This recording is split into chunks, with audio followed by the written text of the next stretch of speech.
नमस्कार, टाइम तक देख रहे हैं आप। मैं हूं आपके साथ दीपक सिंह। इस वक्त की सबसे बड़ी खबर यह है कि तालिबान ने पंजशीर पर कब्जा कर लिया है। इस बात में कितनी सच्चाई है और कहां है अहमद मसूद और अमरुल्लाह सालेह जिस वक्त हम वीडियो बना रहे हैं, इस वक्त वो कहां हैं, क्या कर रहे हैं और क्या पंजशीर तालिबान के हाथों में है, इस बात में कितनी सच्चाई है। तो अगर मैं आपको बताऊं, जितनी भी खबरें हमारे सामने आ रही हैं, जो भी आपको खबरें पता लग रही हैं जहां कहीं से भी, तो ये खबर आई थी एक फेसबुक पोस्ट के जरिए, जहां पे resistance front of Afghanistan NRF एक फेसबुक पेज था, जहां पे उनके अहमद मसूद आके लिखते हैं कि मैं तालिबान से बातचीत करना चाहता हूं, वहां पे बहुत भारी गोलाबारी हो रही है, अगर तालिबान गोलाबारी रोकता है तो मैं उनसे आके बातचीत करें और बैठ के इस मसले को हल करें। लेकिन तब अभी तक जिस वीडियो बनाने वक्त तक तालिबान की तरफ से कोई पहल नहीं की गई है बातचीत के लिए। लेकिन पंजशीर से ये दावा किया जा रहा है कि उनके प्रवक्ता जो भी मीडिया के सामने खबरें आती थी, जो पंजशीर के या कहें नॉर्दर्न अलायंस के जो प्रवक्ता थे, उनके हत्या के बाद उन्होंने इस फेसबुक पोस्ट में लिखा है कि हम बातचीत करने को तैयार हैं अगर तालिबान चाहे, लेकिन उसके लिए शर्तें ये हैं कि आप पहले आके गोलीबारी रोकें और पंजशीर में बैठ के हम दोनों मिलकर बातचीत करें।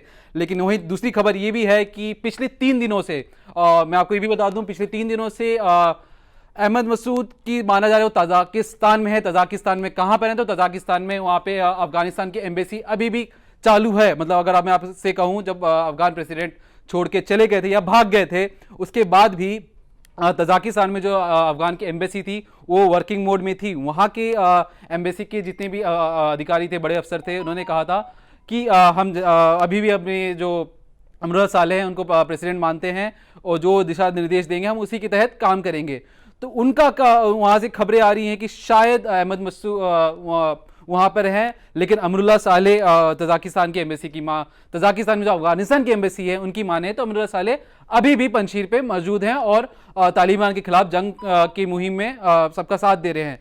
लेकिन वहीं आपको बता दूं कि पिछले कुछ दिनों में अफगानिस्तान में तालिबान की सरकार बनाने की जितनी भी पहल थी, उसमें जो सबसे बड़ा नाम आ रहा था, जो ब्रादर था कि ब्रादर तालिबान का मुखिया बन सकता है, ब्रादर को बहुत बड़ा सरकार बनाने में उसकी भूमिका हो सकती है आने वाले वक्त में, या कहें तो उसे प्रेसिडेंट बनाने की बात भी चल रही थी। लेकिन जो शनिवार को जो बातचीत हुई और जिसमें मैं आपको बताऊं, वहां पे 2 नेटवर्क हैं, एक हक्कानी नेटवर्क है और एक तालिबान की है। तो तालिबान आप जानते हैं कितना क्रूर है, और हक्कानी नेटवर्क जो पाकिस्तानी फंडेड और पाकिस्तानी सपोर्ट के द्वारा जो तालिबान में सरकार बनाने की दावा पेश कर रहा है, वो चाहता है हक्कानी नेटवर्क कि हक्कानी और तालिबान दोनों मिलकर, मतलब दोनों कोलिशन करके अफगानिस्तान में सरकार चलाएं।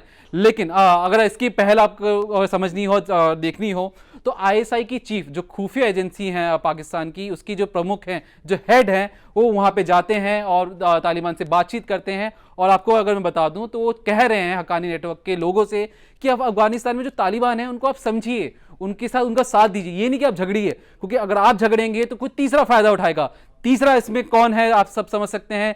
तीसरा उनका सीधा सा मतलब है कि वो भारत को नहीं चाहते कि भारत किसी भी इस तरह के फायदा उठाकर तालिबान में घुसपैठ करे, तालिबान की सरकार में घुसपैठ करे। और पाकिस्तान इस वक्त मजबूत स्थिति में है। आप सोचिए, एक देश का जो जासूसों का जो अध्यक्ष है, जो जासूसों का हेड है, वो जाके ये कहता है कि आप हक्कानी जो जितने भी लोग हैं, आप तालिबान का सपोर्ट कीजिए, पाकिस्तान हम आपको पैसे देगा, हम आपको बताएंगे कि सरकार में कौन से नुमाइंदे आपको कहां बैठाने हैं, कहां नहीं बैठाने हैं। ये तो बात थी सरकार की। लेकिन अगर मैं आपको बताऊं कि ISI चीफ प्लानिंग कर रहे हैं, रणनीति बना रहे हैं किस तरीके से पंजशीर पे कब्जा किया जाए। और जो हाल फिलहाल जो सुबह से जितनी भी हम आपको अपडेट बता रहे हैं, जितनी भी खबरें आ रही हैं, उसमें यही कहा जा रहा है कि पंजशीर पे ISI चीफ जो कब्जे की जो बात आ रही तालिबान में, इसके पीछे ISI की चीफ का ही दिमाग है और उतना ही पैसा है। सुबह सुबह एक खबर आई थी कि ड्रोन के हमले में जो उनके प्रवक्ता थे, उनके मारे जाने की खबर है। उसमें कहा जा रहा है कि पाकिस्तान की एयरफोर्स ने वहां ड्रोन हमले के जरिए, ऐसा दावा किया जा रहा है, ये हमारी तरफ से नहीं, सिर्फ ये दावा किया जा रहा है कि ड्रोन हमले में उनको मार गिराया गया है। तो मतलब पंजशीर से जो खबरें आ रही थी हमारे पास, आपके पास, या जितनी भी खबरें आ रही थी, वो जो प्रवक्ता थे या कहें जो पत्रकार थे, रिपोर्टर थे, उनकी हत्या कर दी गई है। हत्या के पीछे पाकिस्तान का हाथ साफ साफ नजर आ रहा है। और पाकिस्तान के ISI की चीफ, जो इस वक्त जब हम वीडियो बना रहे हैं, जिस वक्त मैं आपसे मुखातिब हो रहा हूं, उस वक्त भी वो तालिबान की सरकार बनाने में उनकी मदद कर रहे हैं। बाकी खबरों के लिए आप हमारे crimetech.in पे आइए।